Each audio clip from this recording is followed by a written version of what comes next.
কয়েকটা মেয়ে কোথাকারে নিজের হাত কে কাটে এভাবে? দিদি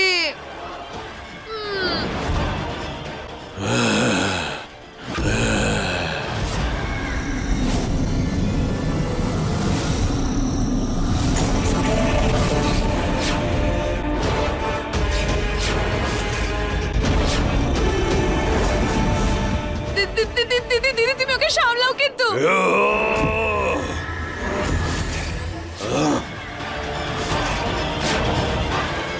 শান্ত, তোমার এই আসল রূপটা যদি কারোর সামনে বেরিয়ে আসে, যদি শঙ্কর আর পারো দেখে নেয়, তাহলে আমাদের বিয়ে হতে পারবে না। বিয়ে না হলে আমরা শক্তিশালী হব কিভাবে? এই পুরো পৃথিবীর ওপর রাজত্ব করার জন্য শান্ত হয়ে যাও।